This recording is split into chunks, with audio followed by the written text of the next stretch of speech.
श्री गणेशाय नमः. श्री सरस्वत्यै नमः. मम श्री सद्गुरवे नमः. श्रीमद्गुरुदेव दत्तात्रेयाय नमः. सबळजनक माझा रामलावण्यकोटी, म्हणवुनी मज पोटी लागली आस मोठी. दिवस गणित बोटी ठेवुनी प्राणकंठी, अवचट मज भेटी होत घालीन मीठी.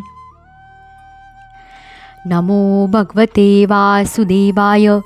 श्रीमद्भागवत महापुराणम् एकादश स्कंध अथ त्रयोविंशोऽध्यायः.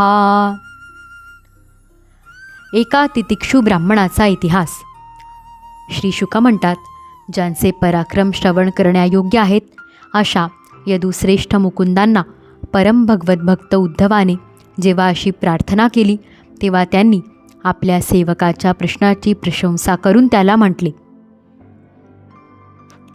भगवान श्रीकृष्ण म्हणाले, हे बृहस्पती शिष्या, दुर्जनांच्या कटुवाणीच्या आघाताने घरे पडलेल्या मनाला सांभाळू शकणारा सत्पुरुष या जगात सहसा सापडत नाही. माणसाच्या हृदयाला जेवढी पीडा दुष्टांच्या मर्मभेदी कठोर वाग्बाणांनी होते तेवढी मर्मभेदी बाणांनीही होत नाही. उद्धवा, या संबंधी एक मोठा पुण्यकारक इतिहास सांगतात, तो मी तुला सविस्तर सांगतो, लक्षपूर्वक ऐक. एका भिक्षूला दुष्टांनी अतिशय त्रास दिला.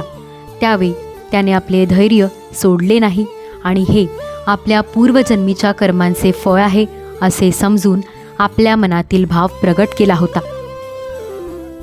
अवंती नगरात एक ब्राह्मण राहत होता. शेती व्यापार करून त्याने पुष्कळ संपत्ती मिळविली होती. तो अतिशय कंजूष, कामी, लोभी आणि रागीट होता. त्याने आपले जातीबांधव किंवा अतिथी यांना कधी गोड शब्दांनीही सुखाविले नाही, तर मग खाऊ पिऊ घालण्याची गोष्ट तर दूरच राहो. कधीही धर्मकर्मे न होणाऱ्या घरात तो राहत असे आणि योग्य वेळीसुद्धा सुखोपभोगांनी आपल्या शरीराला सुद्धा सुखी करत नसे. त्याचा कंजूषपणा आणि वाईट स्वभाव यामुळे त्याचे पुत्र, कन्या, बंधू बांधव, नोकर चाकर, पत्नी इत्यादी सर्वजण दुःखी असत. त्यामुळे ते त्याच्या मनाला बरे वाटेल असे काहीही करीत नसत.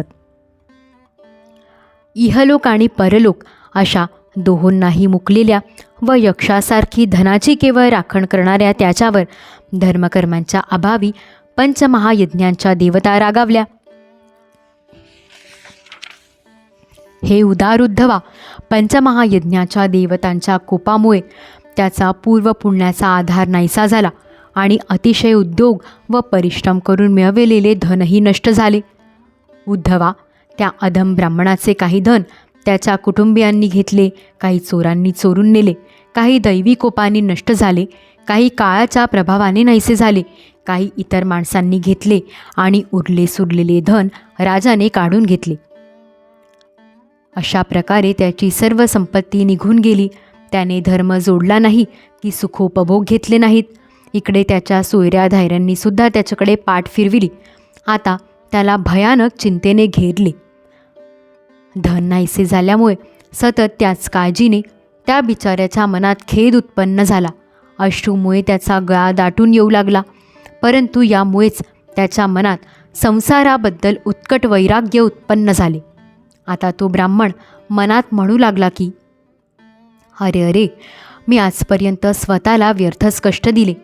जे धन मिळविण्यासाठी मी कठीण परिश्रम केले त्याने ना धर्म साधला ना सुखोपभोग. कंजूष माणसाला धनापासून बहुधा कधी सुख मिळत नाही.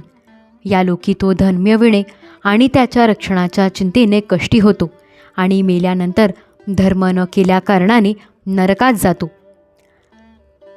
जसे अंगावरील थोडेसेही कोड सुंदर स्वरूप बिघडवून टाकते, त्याचप्रमाणे थोडासा सुद्धा लोभ यशस्वी लोकांचे शुद्ध यश आणि गुणी लोकांचे प्रशंसनीय गुण नष्ट करतो. माणसांना धन मिळवणे, त्यात वाढ करणे, ते जपून ठेवणे, ते खर्च होणे, त्याचा नाश होणे किंवा उपभोग घेणे अशा सर्वच बाबतीत परिश्रम, भय चिंता आणि भ्रम यांच्याशी सामना करावा लागतो. चोरी, हिंसा, खोटे बोलणे, दंभ, काम, क्रोध, गर्व, अहंकार, भेदबुद्धी, वैर, अविश्वास, स्पर्धा, लंपटपणा, जुगार आणि मद्य हे 15 अनर्थ मनुष्यांच्या ठिकाणी धनामुळेच होतात असे मानले गेले आहे. म्हणून ज्याला आपले कल्याण करून घ्यावयाचे आहे त्याने अर्थ नावाच्या अनर्थाला लांबच ठेवावे. बांधव, स्त्रिया, वडील, मित्र असे जे जे स्नेहबंधनाने एकरूप होऊन राहतात ते सर्वजण धनामुळे इतके दुरावले जातात की ताबडतोब ते एकमेकांचे शत्रू होतात. हे लोक थोड्याशा धनासाठी सुद्धा प्रक्षुब्ध आणि क्रुद्ध होतात, एकमेकांशी स्पर्धा करू लागतात आणि एकदम मैत्री तोडून एकमेकांच्या जीवावर उठतात. देवतांनीही इच्छा करावी असा मनुष्यजन्म आणि त्यातही श्रेष्ठ असे ब्राह्मणत्व प्राप्त होऊनही जे त्याचा अनादर करून आपल्या खऱ्या स्वार्थाला तिलांजली देतात ते अशुभ गतीला जातात. मोक्ष आणि स्वर्गाचे द्वार असे मनुष्य शरीर मिळूनही अनर्थाचे घर असलेल्या धनाच्या कचाट्यात कोणता शहाणा मनुष्य सापडेल? जो मनुष्य देव, ऋषी, पितर, प्राणी, बांधव, कुटुंबीय आणि धनाचे दुसरे भागीदार यांना त्यांचा हिस्सा देत नाही किंवा स्वतःही त्याचा उपभोग घेत नाही, धनाचे रक्षण करणाऱ्या यक्षाप्रमाणे असणारा तो कंजूष अधोगतीला जातो. ज्यांनी विवेकी लोक मोक्षसुद्धा प्राप्त करून घेतात तीच आयुष्य, धन आणि बळ ही साधने मी मूर्खाने धन मिळवण्याच्या प्रयत्नात व्यर्थ खर्च केली. आता वृद्धापकाळी मी काय करणार?